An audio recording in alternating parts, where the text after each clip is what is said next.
Bienvenidos. Antes de comenzar con el relato, me gustaría saber desde dónde nos están escuchando y a qué hora te gusta escuchar estos relatos. Te leo en comentarios. Sin más que decir, comencemos. Siempre supe que mi papá era de Guerrero, pero nunca quiso hablar mucho de su pueblo. Decía que no tenía buenos recuerdos de allá, que era mejor dejar el pasado donde estaba. Murió hace 5 años de un infarto fulminante mientras dormía. Yo tenía 30 en ese entonces, y fue un golpe seco, sin despedida. Desde entonces, su ausencia empezó a pesarme distinto, como si hubiera quedado una puerta abierta que nunca crucé. Su nombre era Ignacio Ríos, y según los pocos datos que me dio, nació en un pueblo llamado Tepozonalco, al norte de Guerrero, entre las montañas y barrancas donde no llega el internet ni el asfalto. No está en Google Maps, o al menos no bien ubicado. Solo se llega preguntando.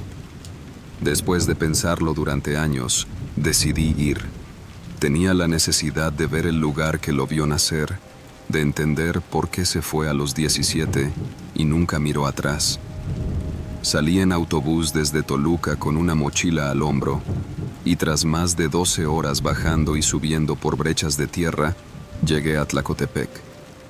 Desde ahí tomé una camioneta vieja que servía como colectivo, y tras 3 horas por un camino de piedra que parecía escurrirse entre la maleza, me dejaron en un claro donde solo había una tiendita con techo de lámina y 2 señores jugando dominó bajo la sombra de un guamúchil.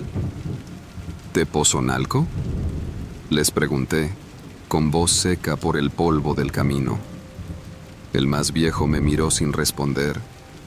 El otro, más joven, señaló con la cabeza. Siga el camino ese, el de terracería, hasta ver una cruz grande con flores azules. Ahí es la entrada. Caminé unos 40 minutos hasta que vi la cruz. No tenía nombre ni fecha, solo una corona artificial que parecía nueva. El pueblo era pequeño, con casas de adobe y techos de teja que asomaban entre árboles de mango y guamúchil. El calor era espeso, de esos que se meten en los huesos. Me paré frente a una iglesia pintada de blanco, con la pintura descarapelada y una campana oxidada. Nadie en la calle. Solo gallinas, un perro flaco y un silencio que parecía arrastrarse por los muros. Toqué la puerta de la primera casa que vi. Una señora mayor, con un rebozo gris, abrió apenas unos centímetros. Buenas tardes. Busco información de Ignacio Ríos. Fue mi padre. Nació aquí. La señora no me respondió. Solo me miró fijo. Luego cerró la puerta sin decir una palabra. Pensé que no me había escuchado bien. Fui a la siguiente casa. Un joven me abrió. Llevaba una camiseta de fútbol y el brazo lleno de tatuajes. ¿Dijo Ignacio Ríos? Sí, mi papá. Vengo desde el Estado de México. Quiero conocer un poco más de él. Aquí no conocemos a nadie con ese nombre, me dijo, aunque noté un pequeño gesto, como un tic en la ceja. Pero él nació aquí, en 1957. Se fue joven. Le digo que no, señor, que aquí no vivió ningún Ignacio Ríos. Y me cerró la puerta. Así fueron las siguientes 3 casas. La misma negación. Algunos decían no saber, otros simplemente no abrían. Nadie preguntó quién era yo, ni de dónde venía. Solo cerraban las puertas con esa rapidez seca, como si temieran que el viento de mi voz trajera algo que ellos ya habían enterrado. Me senté en una banquita frente a la iglesia. El sol ya bajaba. Una niña me miraba desde detrás de un árbol. Le sonreí, pero se escondió. Cuando pensé que ya era hora de regresar, una voz ronca me habló desde un rincón. Usted es el hijo del Nacho. Era un hombre de unos 70 años, encorvado, con sombrero de palma y una barba que se deslizaba hasta el pecho. Se apoyaba en un bastón hecho de rama gruesa. Sí, ¿usted lo conoció? Mucho más de lo que me hubiera gustado. Lo dijo sin tono de broma. Me pidió que lo acompañara.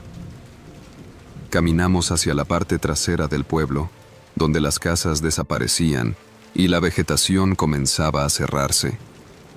Me llevó hasta una pequeña construcción a medio caer, con techo de teja negra y paredes de adobe partido. Aquí vivía él, su mamá y sus 2 hermanas. ¿Y qué pasó? ¿Por qué nadie quiere hablar de él? Porque hay cosas que es mejor dejar enterradas, muchacho. Nos sentamos en un tronco seco. El viejo sacó una petaca de mezcal y bebió un trago antes de hablar. Lo miré en silencio y finalmente soltó lo que llevaba guardado. Tu padre fue un niño callado, pero inteligente. Era bueno con las manos. A los 15 ya arreglaba radios, sabía soldar, incluso componía relojes. Pero tenía algo que no encajaba con el pueblo. Decía que aquí no había futuro, que todos se quedaban a podrirse. Su madre murió cuando él tenía 10. ¿Y el papá? Bueno, ese nunca se supo quién era. Crió a sus hermanas solo, como pudo. Me costaba imaginar a mi padre adolescente, cuidando de sus hermanas, reparando radios en un pueblo sin luz constante. A los 17, después de una discusión con el comisario, desapareció. Dijo que se iba, que no volvería jamás. Nadie supo más de él. Hasta que una noche, 6 años después, regresó. Me quedé quieto. El aire había cambiado. Era más frío, como si el sol se hubiera ido de golpe. Regresó en la madrugada. Nadie lo vio llegar, pero a la mañana siguiente, la casa del comisario amaneció quemada. Enterita. Solo quedó la base. Él y su mujer murieron calcinados. La gente del pueblo, bueno, dijeron que fue un accidente. Pero muchos sabían que tu padre estaba detrás. El comisario fue quien mandó golpearlo, una vez, por hablar mal del pueblo. Eso lo dejó marcado. ¿Y luego qué pasó?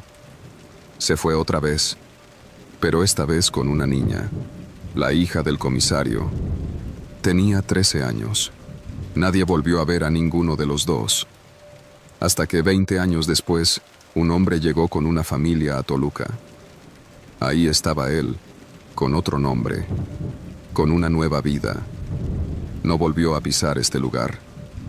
El silencio se quedó entre nosotros. Mi corazón latía despacio, como si no quisiera aceptar lo que oía. Y mi madre, no sé. Pero si fue esa niña, supongo que decidió olvidar el fuego, o al menos aprender a vivir con él. Volvimos al pueblo, y antes de que me fuera, el viejo me llevó al panteón. Ahí, entre maleza, encontré una lápida con el nombre de mi abuela, Rosa Ríos, 1928-1967, y junto a ella, 2 cruces de madera sin nombre. Cuando tomé la camioneta de regreso, el mismo silencio que cubría Tepozonalco me acompañó durante horas. No llevé respuestas claras, pero entendí por qué nadie quería hablar de mi padre. Para ellos no murió. Simplemente se convirtió en una sombra que nunca dejó de mirar desde los rincones.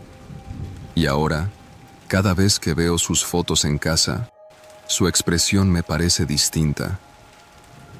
Ya no veo a mi padre solamente. Veo a un muchacho que huyó del fuego y creó una historia nueva, a costa de enterrarlo todo. Pero los muertos no se entierran así de fácil. Tepozonalco me lo dejó claro. No volví a Tepozonalco, ni planeo hacerlo. Lo que encontré allá fue suficiente para entender lo que necesitaba, que las raíces de mi familia no estaban bajo tierra, sino entre las grietas de una historia mal contada.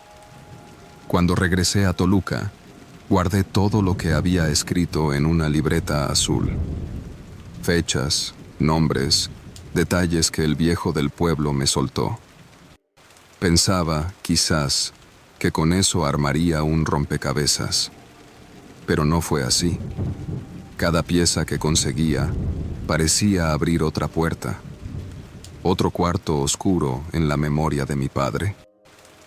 Pasó un mes. El silencio de siempre volvía a instalarse en casa, hasta que una tarde, mientras ayudaba a mi madre a revisar unas cajas en la bodega, con la excusa de buscar papeles del coche, encontré una que no recordaba haber visto. Era una caja de cartón grueso, con cinta amarilla, y en la tapa tenía escrito solo un nombre con tinta negra: Natalia. Se la mostré a mi mamá. La miró como si acabara de abrir un cajón que llevaba cerrado toda la vida. ¿Qué es esto?, le pregunté. Ella no respondió. Se sentó en el piso, con la caja en las piernas, y por un momento creí que la iba a empujar a un lado. Pero la abrió. Dentro había fotografías, algunas en blanco y negro, otras más recientes, recortes de periódicos, una libreta forrada con plástico azul y una bolsa pequeña con cartas dobladas, todas con la misma letra, fina y apretada. ¿Quién es Natalia? Mi madre suspiró y, sin mirarme, dijo: tu hermana. Sentí que el aire se comprimía. Me senté frente a ella y no dije nada más. Solo escuché. Se llamaba Natalia Ríos. Nació antes que tú, 5 años antes. Vivimos con ella un tiempo, pero no pudo quedarse. Era hija de otra mujer, de la primera mujer de tu padre. Él me lo dijo desde el principio, que la había traído de Guerrero, que se escaparon cuando eran casi unos niños. Vivieron escondidos en un pueblo de Michoacán por 2 años. Pero la niña enfermó. Tuvieron que ir al hospital y ahí fue donde nos conocimos. Él nunca dijo que venía huyendo, solo que había tenido una vida difícil. Yo trabajaba como enfermera en el Hospital Civil de Zitácuaro. Nos enamoramos, o algo parecido. Cuando nos fuimos a Toluca, él me pidió ayudarlo a criar a la niña. Yo no tenía a nadie, él tampoco. Y así empezamos. Se le quebró la voz por primera vez. Pero Natalia no era mía, Julián. Ella lo sabía, siempre lo supo. Y a medida que crecía, se hacía más fuerte ese silencio entre ellos. Nunca le contó de dónde venían, ni quién era su madre. Solo le decía que ella no estaba más. A los 17 se fue de la casa y nunca más supimos de ella. Abrí la libreta azul. Las primeras páginas eran dibujos de árboles, casas, una iglesia. Y luego, frases cortas, casi como pensamientos sueltos. Mi mamá tenía una trenza hasta la cintura. Mi papá nunca me mira cuando hablo de ella. Tepozonalco tiene ríos secos y un pozo que nadie usa. No quiero parecerme a él. Sentí un frío seco en el pecho. No por miedo, por tristeza. Natalia había sido una sombra en la casa toda mi vida, y yo nunca supe que existía. ¿Tienes alguna foto de su mamá? Mi madre negó con la cabeza. Solo una vez vi una. Era muy joven, ojos claros, piel quemada por el sol. Tu padre tenía esa foto escondida en su cartera, y una noche, cuando volvió borracho, se la quedó viendo durante horas. Después, la quemó. Estuve semanas revisando cada hoja de esa libreta. Había una entrada que me marcó.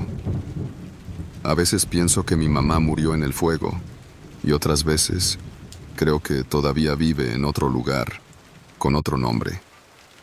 Quizás fue ella quien le enseñó a mi papá a desaparecer. Desde entonces, empecé a buscar. No por Google, ni por redes. Me metí a archivos municipales, registros de nacimiento en Guerrero, Michoacán, hasta Oaxaca. No encontré a ninguna mujer que coincidiera con lo poco que sabía. Tampoco a Natalia. Fue como si nunca hubieran existido. Hasta que una tarde, ya casi resignado, me llamó un número desconocido. Era un hombre, con voz pausada. ¿Eres Julián Ríos? Sí, ¿quién habla? Natalia me dio tu número hace años. Dijo que si algo pasaba, debía llamarte. Me quedé mudo. El corazón me martillaba el pecho. ¿Dónde está? ¿Está bien? Falleció hace 3 semanas. Cáncer. Vivía en Tecomatlán, Puebla. Solo dejó una carta para ti. Me la mandó por correo. Una hoja escrita a mano. Pocas líneas. No quería que cargaras con lo que pasó en Tepozonalco. Papá hizo cosas terribles, pero también me salvó. Me sacó de ahí. Me dio una oportunidad, aunque luego se quebró. Quise buscarte antes, pero siempre temí que me vieras con los ojos de él. No somos nuestras raíces, Julián, pero tampoco podemos cortar el árbol y fingir que nunca existió. Perdón por el silencio. Me tomó días procesarlo. Meses en realidad. Fui hasta Tecomatlán. Había vivido en una pequeña casa de madera, en las afueras del pueblo, con una perra llamada Canela y una biblioteca llena de libros sobre botánica, árboles y medicina tradicional. Había estudiado en la Universidad Autónoma de Puebla, aunque nunca terminó. Dejó sus cosas en orden, como si supiera que alguien llegaría. Nunca encontré la tumba de su madre, pero en un rincón de la casa, clavado en la pared, había un dibujo infantil de una mujer con trenza larga y sonrisa triste. Al reverso decía, «Mamá». Desde entonces, entendí que mi historia no empieza conmigo, ni con mi padre. Empieza con un fuego, con una fuga, con una niña de ojos claros y trenza larga que vivió entre mentiras y sobrevivió a ellas como pudo. Entendí también que no todos los silencios se rompen con gritos. Algunos solo se entienden cuando los escuchas completo. Y aunque no volví a Tepozonalco, a veces cierro los ojos y puedo imaginarlo. El pueblo quieto, la iglesia vieja, la cruz sin nombre con flores azules. Y detrás, la historia que nadie quiere contar, pero que vive en nosotros aunque no la miremos.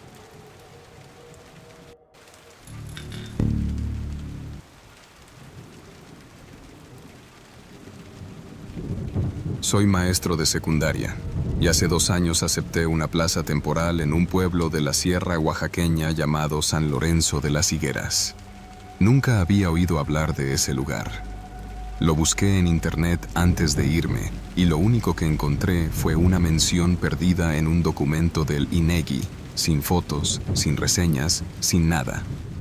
Me llamó la atención que en Google Maps apenas aparecía una brecha de terracería que terminaba en una mancha verde. No me pareció raro en su momento. A fin de cuentas, hay cientos de comunidades en Oaxaca que están semi-desconectadas del mundo digital. Además, la paga era buena, con un bono extra por tratarse de una zona de difícil acceso. Era una asignación de 6 meses, y como no tenía compromisos en la ciudad, acepté. Me fui con una mochila grande, mi laptop y un par de libros. Llegar fue un viaje pesado. Primero un nado a Oaxaca capital, luego una camioneta hasta Ejutla, y de ahí un aventón en un camión de carga que llevaba sacos de maíz y costales de carbón. Después de 3 horas en una brecha polvorienta y apenas marcada, entre cerros, llegamos al pueblo. El chofer, un señor llamado Efraín, me dejó frente a la cancha de básquetbol. No dijo mucho, solo que venía seguido por la zona. Me ofreció un cigarro antes de irse y lo acepté, aunque no fumo. Algo me dijo que era mejor quedar bien. San Lorenzo de las Higueras era pequeño. Unas 40 casas dispersas, techos de lámina o teja, calles de tierra apisonada. En el centro había una iglesia antigua con muros de adobe y campana agrietada. Lo que más me llamó la atención fue el silencio. Ni música, ni ladridos, ni risas de niños. Era como si todos estuvieran esperando algo, como si me hubieran visto llegar desde lejos y se hubieran escondido. Me recibió la señora Rosario, la directora de la escuela. Era bajita, seria, con trenzas grises y voz firme. Me llevó al cuarto que me tenían preparado, anexo a la escuela, una habitación con una cama, un buró y una estufa eléctrica. No era mucho, pero tenía lo esencial. Aquí durmió la maestra Irma, la que vino antes que tú, me dijo, sin mirarme directamente. ¿Y ella ya se fue? Rosario bajó la mirada y solo dijo, sí, se fue. Al principio todo parecía tranquilo. Mis alumnos eran respetuosos, aunque algo retraídos. No hacían muchas preguntas, no hablaban entre ellos, y jamás mencionaban nada de su vida fuera de clases. Traté de ser amable, de hablarles de cosas de la ciudad, de motivarlos. Pero siempre sentía una barrera invisible entre nosotros, como si yo fuera un fantasma al que no quisieran tocar. Pasaron los días y fui aprendiendo las rutinas del pueblo. Las tortillas las vendía doña Tere en su casa. El pan llegaba los miércoles en una camioneta que subía desde Cimatlán, y había un solo teléfono satelital en la tienda de don Mauro, que solo funcionaba si no había nubes. Un detalle me empezó a incomodar. Nadie hablaba de los que vinieron antes que yo. Pregunté por Irma, por otros maestros anteriores, por el doctor de la clínica que se suponía debía estar ahí. Siempre me respondían con evasivas. Una tarde, hablando con Lupita, una alumna de tercer año, le pregunté si recordaba a Irma. La maestra que estuvo antes que yo, ¿cómo era? La niña me miró con los ojos bien abiertos. Luego bajó la voz. No debemos hablar de ellos, profe. Así nos dijeron. ¿Quién te dijo? No respondió. Se levantó y se fue sin recoger su mochila. Comencé a notar otras cosas raras. En la escuela había cuadernos con nombres que no aparecían en la lista actual. Mochilas olvidadas. Ropa colgada en los ganchos del baño.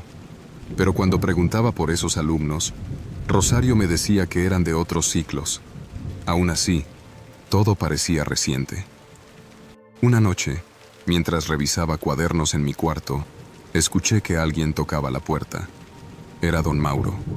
Tenía una linterna apagada en la mano y el rostro tenso.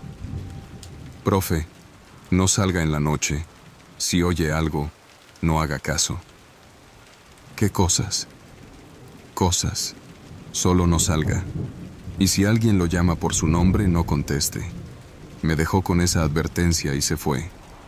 Yo me quedé sin saber si lo había soñado. Esa noche dormí mal. A la cuarta semana, empecé a tener problemas para dormir. Soñaba con gente que me hablaba desde la cancha vacía, desde el campanario, desde las veredas. Soñaba que tocaban mi puerta y cuando abría no había nadie. Soñaba con Irma, aunque nunca la conocí. Un día fui al archivo de la escuela. Encontré una caja vieja con registros de personal. Entre ellos, una hoja con nombres de maestros. Jorge A., Carolina B., Laura R., Irma N., todos con fechas recientes. Pero lo raro es que ninguno había completado más de un mes. Fui con Rosario y le pedí explicaciones. Me miró como si yo fuera tonto. Aquí nadie se queda mucho tiempo, Emiliano. Es normal. ¿Por qué? ¿Qué pasa aquí? Nada. Es mejor que te concentres en tus clases. Me fui furioso. Esa misma tarde intenté llamar por el teléfono satelital. No hubo línea. Decidí que en el próximo viaje de la camioneta de carga me iría, pero el camión no regresó. Pasaron 2 semanas y no llegó. Pregunté a todos y nadie parecía preocuparse. A veces se tarda, me decían. Otras veces simplemente se encogían de hombros. Una noche escuché pasos afuera. Me asomé por la rendija de la puerta. Vi una figura parada a unos metros, inmóvil. No tenía linterna, solo estaba ahí. Luego se fue caminando hacia la cancha. Al día siguiente, nadie mencionó nada. Le pregunté a Rosario y me dijo que seguramente era un animal. Pero yo sabía que no, porque antes de irse, la figura dijo mi nombre. Lo susurró con voz humana. Pasaron más días. Comencé a escribir en mi cuaderno cada detalle que veía, los rostros que no reconocía, las sombras que cruzaban los caminos, las veces que escuché pasos. Anoté todo, por si me pasaba algo, por si me desaparecía como los otros. Una tarde, Rosario me llamó a su oficina. Me ofreció un café. Tenía un tono distinto, casi maternal. «Ya te adaptaste, Emiliano. No cualquiera aguanta tanto aquí. Has hecho buen trabajo». «Gracias, pero ya quiero irme.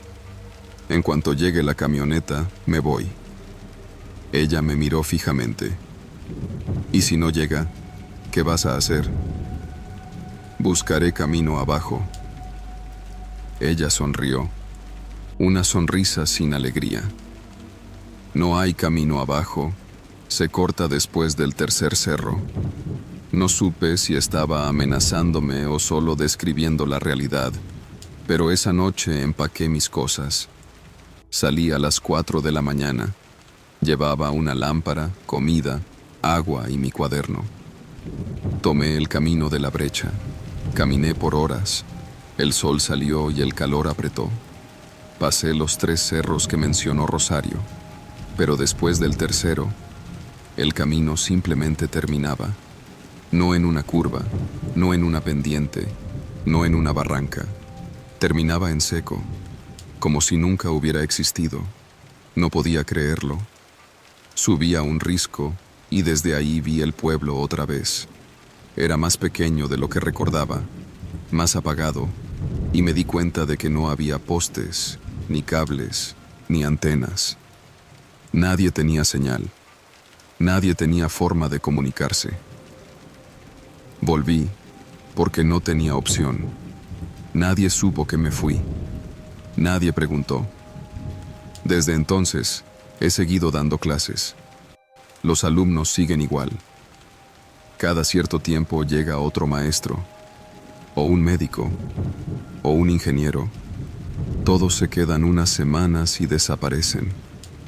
Nadie los busca. Nadie pregunta.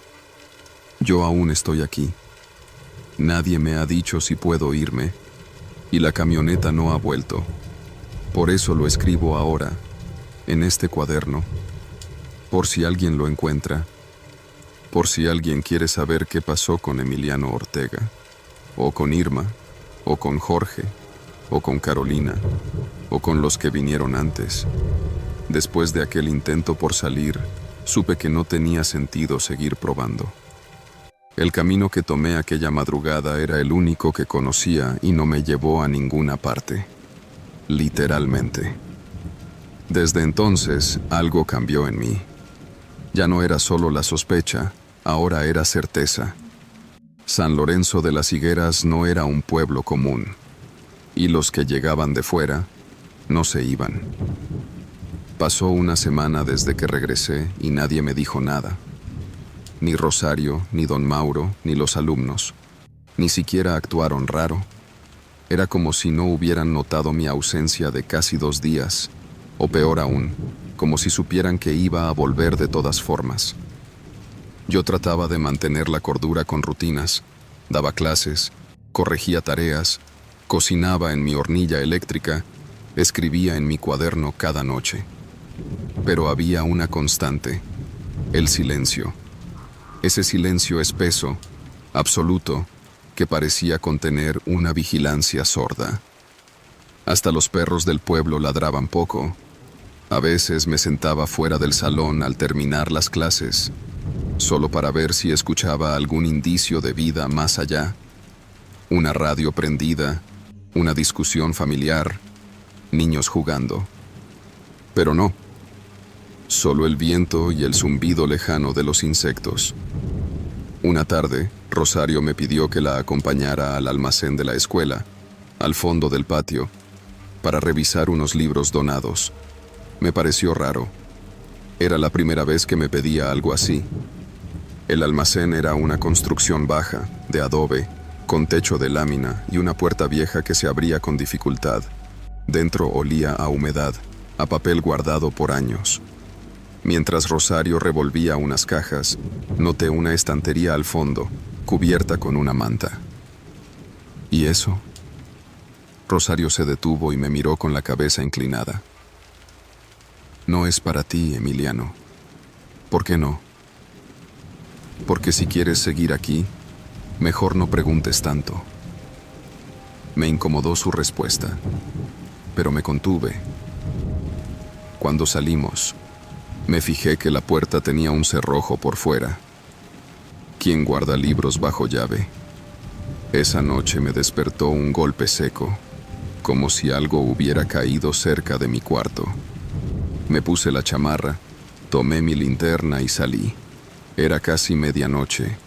Todo estaba oscuro, salvo por una tenue luz en la cancha. Alguien había encendido una fogata. Me acerqué sin hacer ruido. Había 5 personas sentadas alrededor del fuego. 3 hombres, 2 mujeres. No hablaban, solo miraban las llamas. Lo más extraño, no eran del pueblo. Su ropa, su porte, todo indicaba que eran de fuera, profesionales. Uno tenía una chamarra con el logo de una universidad de Veracruz. Otro traía una mochila de una ONG médica. Me escondí tras un árbol. Escuché algo, apenas un murmullo. No hay salida, ya lo intentamos. Tenemos que probar por la quebrada. ¿Y si ellos ya saben? Di un paso sin querer y una rama crujió.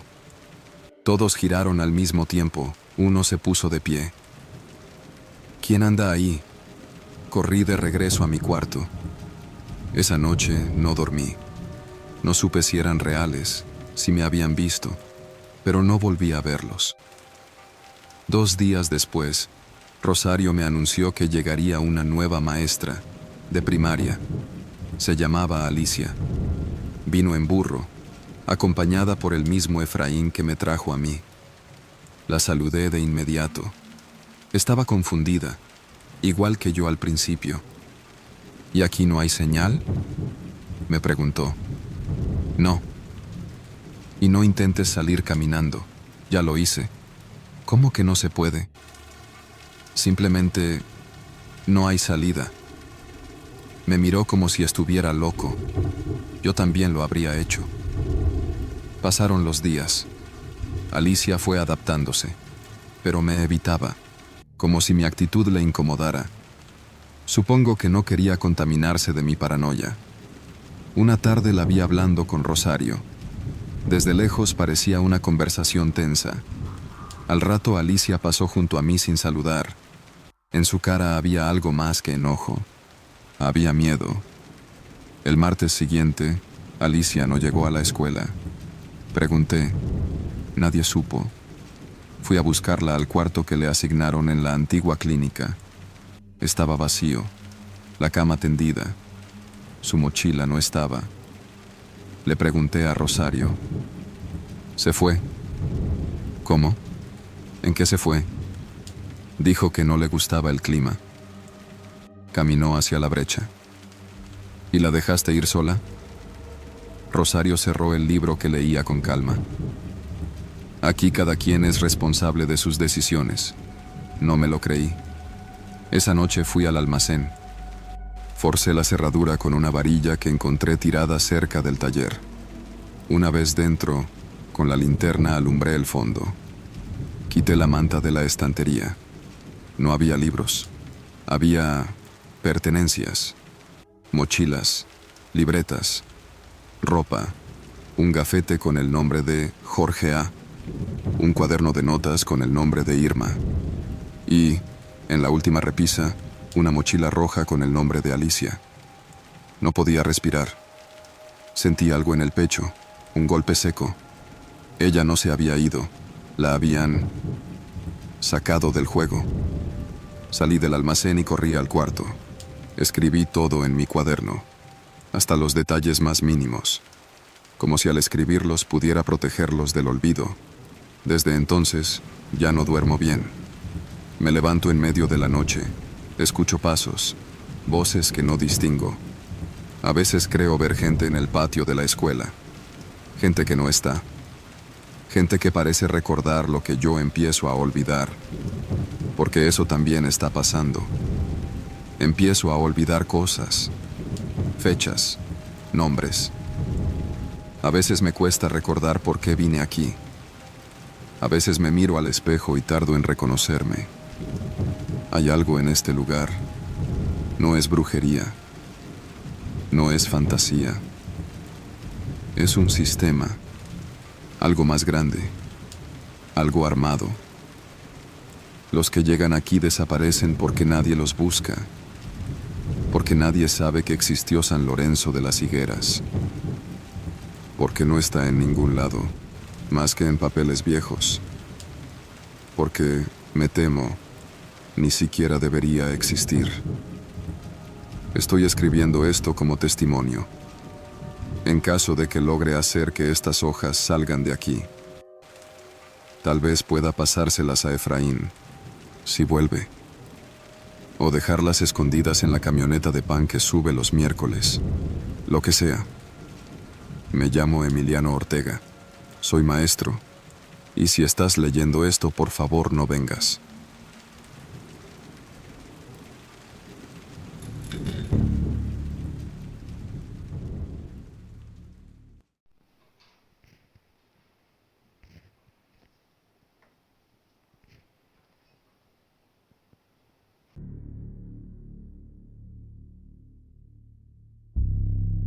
Me llamo Daniel. Soy originario de Querétaro. Tengo 34 años y desde hace unos años trabajo como fotógrafo documental independiente. La historia que voy a contar no es fácil, no por lo que viví en sí, sino porque sigo sin entender del todo qué fue lo que pasó.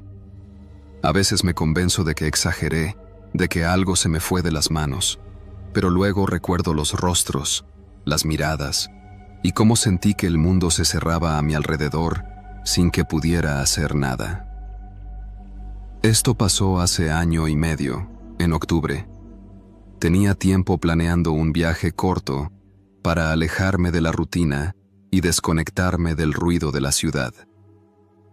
Me gustaba la idea de explorar un rincón natural de México que no estuviera saturado de turistas, así que empecé a revisar mapas, rutas y foros. Fue así como encontré menciones de un pueblo llamado Tanquime, en la Huasteca Potosina. No aparecía en Google Maps, pero un usuario en un foro de viajeros hablaba maravillas del lugar. Cascadas, pozas naturales, comida típica, gente amable. Sonaba perfecto. Lo único raro era que no había muchas fotos ni más referencias, pero eso también me atrajo. Pensé, qué mejor oportunidad para documentar algo diferente, poco visto. Le escribí a una señora llamada Doña Cata, cuyo número encontré en una publicación de Facebook sobre artesanías huastecas. Ella vendía bordados y dulces típicos. Me dijo que era de Tanquime y que podía hospedarse gente en su casa, siempre y cuando fueran tranquilos y respetuosos. Me cobró algo simbólico por la estancia, e incluso me ofreció mostrarme los alrededores. Cerramos trato por WhatsApp. Salí un martes por la mañana en mi coche, un Jetta viejo pero resistente, con lo necesario para unos días: cámara, ropa ligera, repelente, cargadores y algo de efectivo, porque sabía que en algunos pueblos no aceptan tarjeta. Llegué a Ciudad Valles en la tarde, y ahí seguí una carretera secundaria rumbo a Aquismón. Desde ahí, me guié con las indicaciones de Doña Cata. El último tramo fue un camino de terracería que subía entre cerros y cañadas. De pronto, el asfalto desapareció y el celular se quedó sin señal. Ya no podía revisar nada por GPS. Después de una hora de camino difícil, justo cuando pensaba que me había perdido, vi un arco rústico hecho de madera que decía «Bienvenidos a Tanquime». El pueblo estaba oculto entre la vegetación, pero desde una curva alcancé a ver casas de teja caminos de tierra y humo saliendo de fogones. Era pequeño, rodeado de laderas verdes y con un río que lo cruzaba por el medio. Llegué cuando ya caía la tarde. Doña Cata me esperaba afuera de su casa, una construcción modesta de adobe, con techo de lámina y un enorme árbol de guayaba al frente. Me recibió con una sonrisa y un abrazo corto, como si me conociera de antes.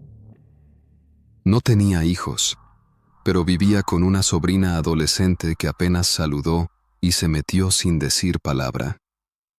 Los primeros 2 días fueron tranquilos.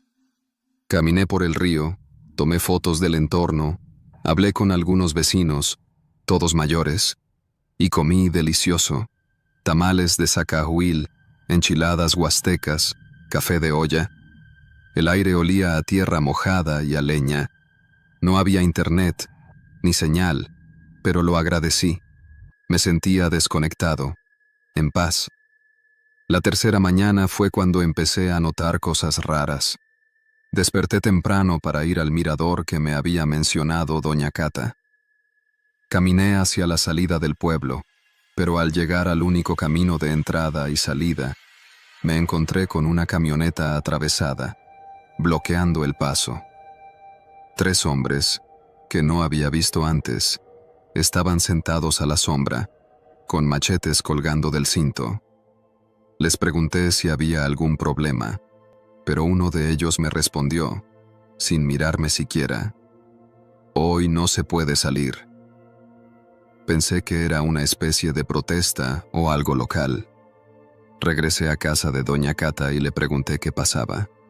Se limitó a decir: «Es por seguridad, mijo. A veces se cierran los accesos. Mañana seguro ya está libre». Esa noche escuché voces afuera. Me asomé por la ventana y vi a varias personas reunidas en el centro del pueblo, bajo el kiosco. Hablaban bajo, pero con tono firme. No alcancé a entender mucho, solo frases como «no se puede confiar en cualquiera» o «ya van 2 veces este año». Intenté no darle importancia, pero me sentí intranquilo. El día siguiente el bloqueo seguía, y el siguiente también. Cuando volví a preguntar, un hombre me dijo: «Tú mejor quédate quieto, no hagas preguntas. Aquí no nos gusta que anden husmeando». Mi cámara había desaparecido. La dejé cargando en la cocina, y cuando volví por ella ya no estaba. Nadie en la casa sabía nada. Doña Cata me aseguró que seguro la dejé en otro lado. Pero yo sabía exactamente dónde la puse. Y lo peor, las pocas fotos que había logrado tomar estaban ahí. Intenté preguntar en el pueblo, pero cada vez que me acercaba a alguien, se callaban o se alejaban. Ya no me saludaban. Ya no me sonreían. El sábado por la noche alguien tocó mi puerta. Era una señora que no conocía, con voz baja y ojos nerviosos. Me pasó un papel doblado en 4. No dijo una palabra y se fue. El papel decía, con letra temblorosa: «No preguntes más, no busques». El último que vino también era foráneo. Aquí ya no salió nadie. Intenté usar mi coche, aunque el camino estuviera bloqueado. Pensé en rodear, buscar un paso entre los cerros. Salí en la madrugada, pero la camioneta seguía ahí, y esta vez había más hombres. Uno se me acercó, y sin levantar la voz, me dijo: «No se puede salir sin permiso del comité, y el comité no quiere foráneos por ahora». No entendía. ¿Qué comité? ¿Por qué ese hermetismo? Al volver, doña Cata estaba molesta. Me dijo que la estaba metiendo en problemas, que ella me recibió con buena fe, pero que mi actitud estaba levantando sospechas. Le pregunté qué querían, por qué me tenían retenido. No contestó, solo dijo que debía esperar a que pasara el momento. Pero ese momento nunca pasaba. Cada noche escuchaba más reuniones, voces, un tambor lejano, como si hicieran alguna ceremonia o votación. Un día vi al muchacho que cuidaba la tiendita del pueblo señalándome cuando pasé. La mujer que vendía frutas dejó de atenderme. Los niños dejaron de saludarme. Me estaban aislando. Una tarde me arriesgué a entrar a una casa que parecía abandonada cerca del río. Estaba cubierta de maleza, pero la puerta no tenía candado. Adentro encontré lo que parecía ser ropa, una mochila vieja y un cuaderno. En él, una letra distinta a la mía describía sensaciones similares: la llegada al pueblo, la hospitalidad inicial, luego el silencio, el encierro, la paranoia. El nombre en la primera página: Iván M., Guadalajara, octubre 2020. No sé cuánto tiempo llevaba ese cuaderno ahí. Nadie me habló de Iván. Nadie mencionó jamás otro visitante. Era como si el pueblo borrara a quienes llegaban. Esa noche decidí escapar. Caminé durante horas entre la selva baja, siguiendo la dirección contraria al camino bloqueado. Me guié por las estrellas, buscando una elevación que me permitiera ver el terreno. Me caí varias veces, rasgué mi ropa, pero finalmente, al amanecer, llegué a un claro desde donde vi lo que parecía una carretera. Me lancé hacia ella como un loco. Una camioneta de carga se detuvo. Le supliqué al conductor que me llevara. No preguntó mucho. Me subí sin mirar atrás. Nunca denuncié nada. ¿Qué iba a decir? ¿Que un pueblo entero me retuvo sin explicación? ¿Que me quitaron la cámara? ¿Que me borraron? ¿Que desaparecieron a alguien? Tanquime sigue sin aparecer en los mapas. A veces creo que esa gente no hace eso por maldad, sino por miedo. Quizás algo pasó alguna vez, algo que los volvió desconfiados, cerrados. O tal vez es su manera de proteger su mundo. No lo sé. Solo sé que no volvería. Y si alguien me pregunta por la Huasteca, siempre contesto lo mismo. Es hermosa. Solo asegúrate de saber a dónde vas. Porque hay lugares donde, una vez que entras, ya no te dejan salir. Después de que aquel chofer me llevó de regreso a Ciudad Valles, pasé la primera noche en un hotel de paso cerca de la central de autobuses. Dormí poco. Me dolía todo el cuerpo. La mente me seguía repitiendo lo mismo. ¿Y si no salías? ¿Y si no te ayudaban? ¿Y si nadie se enteraba jamás? Antes de irme, intenté buscar el nombre de Iván M., el del cuaderno que encontré en la casa abandonada. No había registro alguno. Ni notas en medios locales, ni búsquedas en Facebook, ni publicaciones de personas que lo buscaran. Tampoco encontré ninguna publicación reciente sobre Tanquime, como si el pueblo no existiera oficialmente, ni por GPS ni por referencias recientes. Volví al foro donde leí la primera mención, pero esa publicación ya no estaba. El usuario que la subió tenía la cuenta cerrada. Ahí fue cuando me di cuenta. Ese pueblo nunca quiso ser encontrado, y menos de nuevo. Pero me costó semanas aceptar lo que había vivido. No se trataba solo de miedo, era confusión, culpa, una especie de náusea persistente que te deja el saberse vulnerable. Regresé a Querétaro, y durante semanas dejé de tomar fotos. Apagué mis redes sociales. No le conté nada a mis amigos. Solo a mi hermana le dije una versión muy recortada, que el pueblo era muy cerrado, que me enfermé, que fue mala experiencia. Lo que más me perturbaba era esa organización silenciosa, el acuerdo colectivo de no dejar salir a alguien, sin violencia abierta, sin amenazas, solo un cerco invisible de desconfianza y vigilancia. Un mes después, decidí escribir un relato corto sobre el lugar. Cambié los nombres, lo hice pasar por ficción. Lo subí a un blog personal donde a veces compartía cosas. Fue ahí donde recibí un comentario que me heló. No todos logran salir. Hay uno que todavía está allá, en la casa junto al mango grande. Se llama Luis. Fue hace 2 años. Nadie volvió a preguntar por él. El comentario lo firmaba alguien como Elías Huasteco 37. Al revisar su perfil, vi que estaba lleno de fotos viejas de la región. Nada actual. Como si viviera en un tiempo aparte. Le mandé un mensaje directo preguntando si conocía Tanquime, pero nunca respondió. Al día siguiente, la cuenta desapareció. Fue entonces cuando la historia dio un nuevo giro. Un conocido mío, que trabaja para una organización de derechos humanos, leyó el relato. Pensó que era real y me escribió para preguntarme detalles. Me dijo que en los últimos 5 años, al menos 3 personas habían sido reportadas como desaparecidas en municipios cercanos a Aquismón, y que algunas tenían como última ubicación registrada la zona donde describía Tanquime. Me preguntó si estaría dispuesto a hablar con ellos formalmente. Le dije que sí, aunque dudaba que pudiera aportar algo. Ya había pasado más de 2 meses y no tenía pruebas. La cámara, las fotos, el cuaderno, todo se había quedado allá. Nos reunimos en una cafetería. Le conté todo, sin adornos. El silencio, el bloqueo del camino, las reuniones nocturnas, el papel con la advertencia, el cuaderno de Iván, la casa abandonada, la organización para aislarme. Él anotó todo. Días después, me mandó un mensaje por Telegram. Hicimos el intento de localizar Tanquime, pero las comunidades de la zona niegan que exista. Algunos incluso dicen que jamás han escuchado ese nombre. Pero un guía nos dijo algo curioso. Aquí hay lugares que no están en los mapas porque la gente así lo decidió. Por historia, por necesidad, por miedo. Eso me quedó dando vueltas.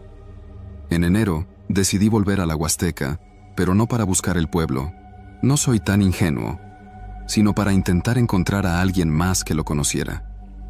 Empecé en Ciudad Valles, pregunté en terminales de camiones, hablé con locatarios en el mercado, mostraba fotos viejas de la región, preguntaba por bordadoras como Doña Cata, por los tamales de Zacahuil. Nadie sabía, o no querían decir. Un hombre mayor, vendedor de plantas medicinales, fue el único que me miró con seriedad cuando mencioné el nombre del pueblo. Me hizo señas de que lo siguiera fuera del mercado. Ya en una calle lateral, me dijo: Tanquime existe, pero no es para todos. Ellos viven como antes, se protegen entre ellos. Lo que viste, te lo buscaste tú solito por llegar sin permiso. Le pregunté qué significaba sin permiso. Me dijo que antes, quien quería entrar a ciertos pueblos, debía llevar carta de recomendación, presentarse con el jefe del consejo y esperar a que lo aceptaran. No era algo oficial, era costumbre. Le conté que una señora llamada Cata me había recibido. Me preguntó cómo se apellidaba. Le dije que nunca me lo dijo. Se quedó callado un momento, luego dijo: ¿Cata Nájera? Si era ella, entonces lo que pasó contigo fue una decisión del consejo. Ella ya no es parte.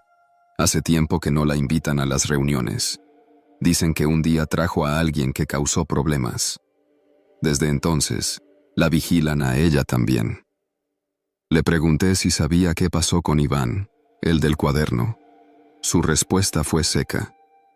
No sé, pero si se quedó, fue por algo. Hay quienes se adaptan, hay quienes no.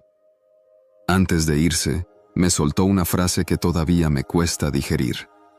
Hay pueblos donde el tiempo dejó de pasar, y si el tiempo no te reconoce, no te deja salir. No he vuelto a intentar regresar. He contado esta historia algunas veces, pero siempre suena inverosímil. Algunos piensan que exagero, que es una metáfora, que me volví loco unos días. Pero yo sé lo que vi, sé lo que viví. Tanquime existe. En algún rincón olvidado de la Huasteca Potosina, entre cerros y niebla. Tal vez no tenga nombre oficial, ni calles pavimentadas, ni señal de celular, pero existe, y no quiere ser encontrado, porque allá la gente se protege de los extraños como se protegen del fuego, cerrando puertas, bajando cortinas, haciendo silencio, y a veces ese silencio es una prisión.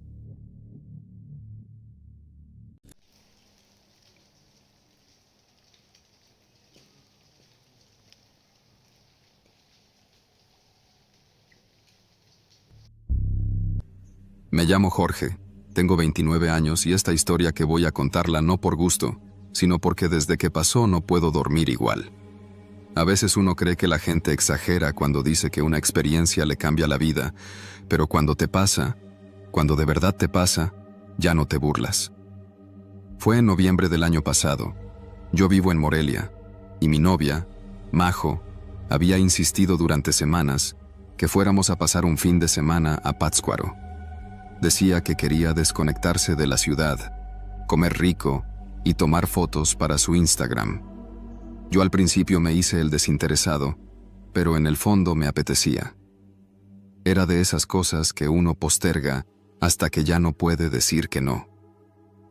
Salimos el viernes por la tarde, con el coche lleno de snacks, una hielera y su cámara. Hacía fresco, pero todavía no pegaba duro el frío de diciembre. El camino se nos fue rápido, entre música, pláticas sin rumbo y esas risas que solo salen cuando uno todavía no sospecha lo que se le viene. Llegamos al anochecer. El pueblo estaba iluminado con esas luces cálidas que cuelgan en zigzag entre los tejados de teja roja. Rentamos una habitación en una casa antigua cerca de la Plaza Vasco de Quiroga. Todo era rústico, con paredes de adobe gruesas, suelos de madera crujiente y un patio interior con macetas de barro y geranios. La señora que nos recibió, doña Tere, era un encanto. Nos dio pan de nata y atole de guayaba sin que se lo pidiéramos. Para que les caiga bien el viaje, nos dijo. Esa noche dormimos como troncos. El sábado lo dedicamos a caminar. Visitamos la basílica, compramos dulces en el mercado y comimos trucha al mojo de ajo junto al lago. Todo iba tan bien que hasta me pareció que el aire olía distinto ahí, más limpio. Fue después de comer, cuando ya íbamos de regreso al centro, que conocimos a la señora del mercado. Estaba en uno de esos pasillos donde venden artesanías, al fondo, junto a un puesto de rebozos. Tenía el cabello recogido en un chongo gris y un mandil manchado de masa. Su puesto no era nada especial. Vendía calabazas, frijol de varios colores y unos chiles secos que olían fuertísimo.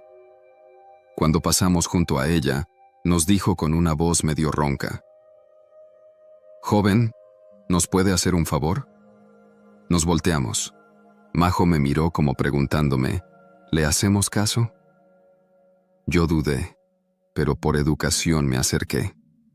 ¿En qué le ayudamos?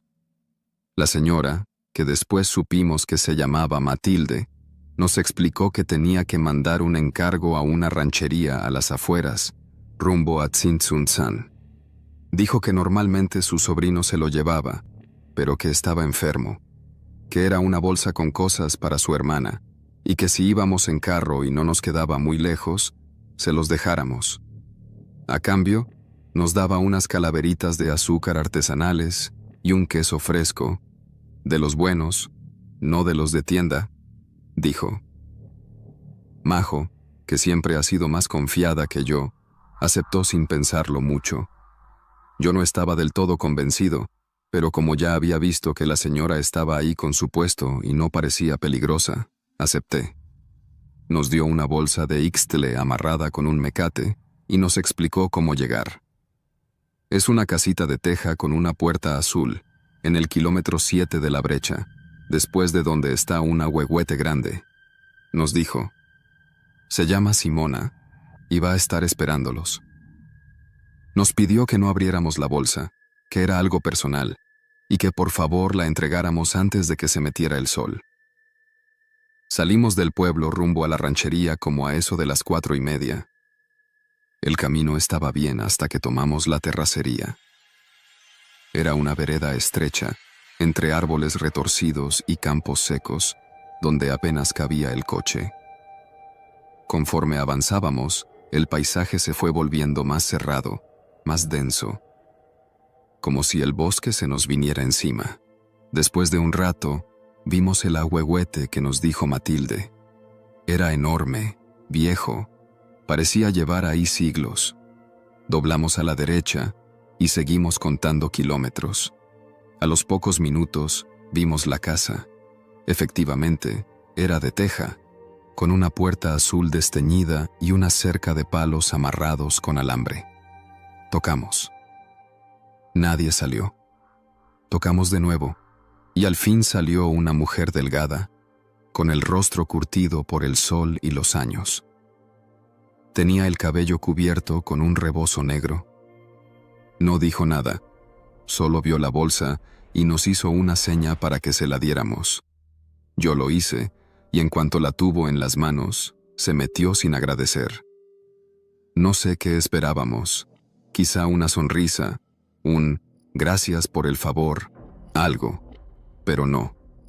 Cerró la puerta y ahí nos dejó. Majo me vio con una expresión rara, como de incomodidad, y me dijo: «Vámonos ya, ¿no?». Nos regresamos en silencio, sin saber por qué nos sentíamos tan tensos. Ya en el coche, de regreso a Pátzcuaro, fue cuando empezó lo raro. Una patrulla nos detuvo en la entrada del pueblo. Eran municipales. Nos pidieron los papeles del coche y luego, sin razón aparente, nos pidieron revisar la cajuela. Yo dije que sí, porque no teníamos nada que ocultar. Pero cuando la abrieron y revisaron la hielera, las mochilas y hasta sacaron la llanta de refacción, uno de los policías dijo algo por el radio. Luego se nos quedó viendo, serio. «¿De dónde vienen?». Le dijimos que de una ranchería rumbo a Tzintzuntzán, que habíamos ido a dejar un encargo. Se pusieron más tensos. Uno de ellos le dijo al otro: «Es la misma dirección». Y luego, sin más, nos pidieron que los acompañáramos a la comandancia para hacer una declaración. Decían que era de rutina. Majo se puso pálida. Yo traté de mantener la calma, pero ya sentía cómo me latían las sienes.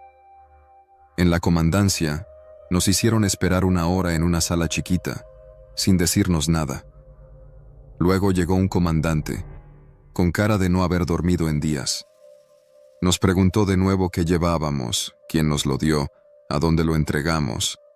Le contamos todo, tal cual, hasta lo del queso y las calaveritas. Entonces nos soltó la bomba. Esa mujer, Simona, está relacionada con un grupo de los que operan en los cerros. Hoy interceptamos una llamada, y según la información, alguien iba a entregarles un paquete importante. No sabemos si fue ustedes o no, pero necesitamos saber qué llevaba la bolsa. Ahí supe que la habíamos cagado. Feo. Intenté explicarles que solo habíamos hecho un favor, que ni siquiera sabíamos qué había en la bolsa. Pero ellos no estaban para escuchar excusas.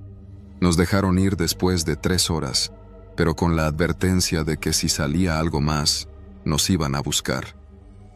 Volvimos a Morelia esa misma noche. El domingo no pudimos dormir. Yo me pasé todo el día revisando las noticias y efectivamente, el lunes apareció una nota chiquita en un medio local. Incautan armas y droga en domicilio de comunidad rural. No daban nombres, pero la descripción coincidía con la casa. Desde entonces, no hemos vuelto a hablar con Matilde. Regresamos a Pátzcuaro semanas después, y su puesto ya no estaba. Nadie supo decirnos nada de ella, ni siquiera doña Tere, la de la casa donde nos quedamos. No sé si fue un encargo al azar o si nos escogió a propósito. Pero desde entonces, cada vez que alguien me pide un favor, pienso 2 veces antes de decir que sí. Y cada vez que recuerdo su cara, pienso que hay gente que sabe muy bien lo que hace y otra que no tiene ni idea de en qué se está metiendo. Nosotros fuimos de los segundos y tuvimos suerte de contarlo.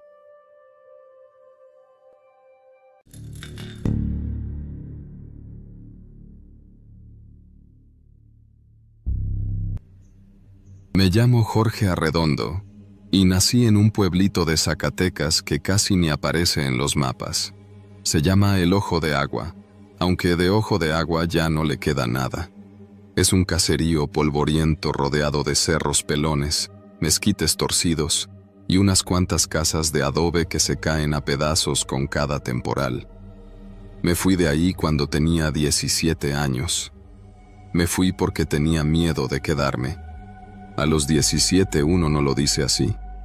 Uno dice que quiere estudiar, que quiere progresar, como dice mi tía Amalia. Pero en el fondo, yo sabía que si me quedaba, me iba a pudrir en ese rincón seco donde todo era polvo, gallinas y puro chisme. Me fui a Monterrey, a trabajar en un taller de herrería de un primo lejano, y de ahí brinqué a otras cosas. Me fue bien, no me quejo. Aprendí el oficio, ahorré, me hice de una troca, luego de un depa. Me casé, me divorcié. Viví, pues. No volví al pueblo en 15 años, ni para el velorio de mi papá. Lo enterraron mis hermanos. La verdad, nunca fui muy apegado a él. Cuando murió, mandé dinero, flores y una carta. Pero ni una lágrima. Así era él también. Seco, duro, como la tierra que lo vio nacer. Volví por primera vez en todo ese tiempo hace 3 semanas. No por gusto, sino porque mi madre me llamó llorando. Me dijo que mi tío Lázaro, el hermano menor de mi papá, se había volado la tapa de los sesos con la escopeta que usaba para espantar coyotes. Fue en la barranca, mijo. Lo encontraron los de la Comisión de Agua, porque ahí andaban revisando las mangueras del riego. Dicen que no tenía cara, que los sopilotes ya... Y ahí se le quebró la voz. No quise saber más. Compré boleto esa misma noche y manejé desde Monterrey hasta Zacatecas. Llegué de madrugada, con los faros de la troca cortando la niebla de los cerros, por una brecha que apenas sí conocía. El ojo de agua no había cambiado mucho. Una tiendita con reja oxidada, una antena vieja que ya ni usaban, la escuela con el mural despintado donde antes íbamos a formar todos los lunes. Y el silencio ese raro que no existe en las ciudades. Un silencio que se te mete por las orejas y te recuerda que estás solo, aunque haya gente a unos metros. Me quedé en casa de mi madre. Ya no se movía tanto como antes. Tenía los ojos apagados, como si algo más se le hubiera muerto por dentro. Me sirvió café con canela y pan de nata, como cuando era niño, pero sin decir nada, hasta que por fin, como a la media hora de estar sentados en la cocina, me soltó. «Tu tío no fue el único». «¿Cómo?» Muchos de tus amigos, los de antes, los que iban contigo a la escuela, todos han muerto, así, igualito». Pensé que exageraba. A mi madre le gustaba decir cosas trágicas, pero en la semana que estuve ahí, empecé a ver que no mentía. Primero fue lo de Gustavo, el Gusa, como le decíamos. Él era de los más burros del salón, pero también de los más leales. Siempre traía una resortera colgando del cinturón y una risa medio idiota, contagiosa. Lo encontré en el panteón, o más bien, encontré su tumba. Murió en 2017. Tenía mi edad. Me dijeron que se colgó en su corral, donde tenía unas vacas flacas. Lo encontraron sus hijos. Nadie supo por qué. Después me enteré de lo de la Mayra. Ella fue mi primer beso, en una fiesta de 15 años. Le dio por ser enfermera y se fue a Fresnillo. Ahí, me dijeron, se tiró desde el puente viejo. No dejó nota. ¿Quién sabe qué le pasaba?, decía la gente, y así, uno tras otro. Rodrigo, el chato, se ahogó en la presa, aunque sabía nadar. Iba solo, como ido, como si lo llamara algo. Me dijo su hermano. Lupe, el que tenía la bicicleta verde, se metió un balazo con la pistola de su abuelo, y Saúl, el más fuerte de todos, el que jugaba fútbol con los grandes desde los 12, apareció en el monte, sin lengua. Lo habían encontrado los de Protección Civil cuando buscaban a una cabra perdida. Había algo que no cuadraba. Todos murieron en circunstancias distintas, pero había una constante. Todos fueron muertes solitarias, en lugares donde nadie los podía ver. Y todos eran de mi generación, del mismo grupo que salía a corretear lagartijas al río seco, que hacía fogatas junto al bordo, que cazaba víboras por diversión. Le pregunté a mi madre si había algo que los uniera, si todos habían estado metidos en drogas, en algo raro. Ella nomás negó con la cabeza. Todos se quedaron.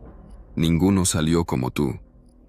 Eso me sacudió más que cualquier otra cosa, porque sí, era cierto.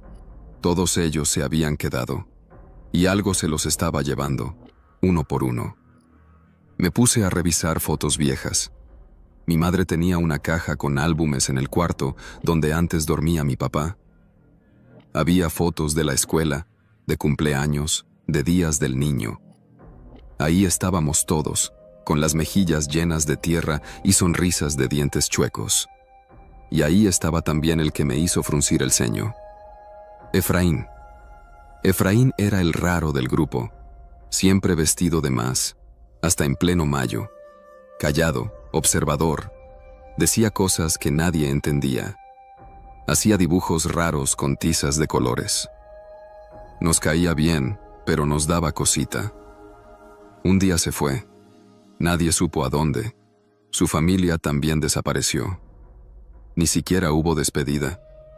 Solo dejaron la casa vacía, como si se la hubiera tragado la tierra. Decidí buscar la casa. Me llevó rato encontrarla, porque estaba más allá del bordo, casi llegando a la barranca. Estaba igual de vieja que antes, pero todavía en pie, rodeada de zacates altos y cardos secos. La puerta estaba abierta. Entré. No había muebles, solo paredes negras de hollín. En una de ellas, todavía se veía un dibujo, unos niños alrededor de un pozo. Un pozo hondo, sin cuerda, sin cubeta, solo un círculo oscuro en medio de la nada. Me fui de ahí rápido. Esa noche no dormí. Algo dentro de mí me decía que no debía quedarme más tiempo, que si me quedaba, me iba a pasar lo mismo que a ellos. Esa certeza me golpeó fuerte, como si alguien me hubiera susurrado al oído que el pueblo no era seguro para los que se habían ido, que volver era tentar a la suerte, que algo, no sabía qué, se había quedado enterrado en nosotros desde niños, algo que solo se activaba si regresabas. Al día siguiente me despedí de mi madre, le dejé dinero, víveres y la promesa de llamarla cada semana. Manejé sin ver atrás, por la misma brecha con neblina que me había traído. Y mientras más me alejaba, más sentía que podía respirar. Ya de vuelta en la ciudad, volví a ver la foto donde salimos todos, con nuestros rostros sucios y los ojos brillantes. La puse en mi escritorio, la veo cada día, y cada día cuento a los que ya no están. Quedamos 5. De los 20 niños en la foto, solo 5 estamos vivos. Y juro que si uno más muere, yo no voy a esperar al siguiente. Voy a hablar. Voy a decir lo que hicimos ese día en la barranca, lo que nunca dijimos, lo que enterramos, porque fue ahí donde todo empezó. Y aunque nadie me crea, lo voy a contar, antes de que me toque a mí. Si viste estos relatos hasta el final, te invitamos a suscribirte al canal para no perderte nuevos videos. Si tienes historias que te hayan pasado a ti, no dudes en enviarlas para poder compartirlas. Nos vemos en el próximo video.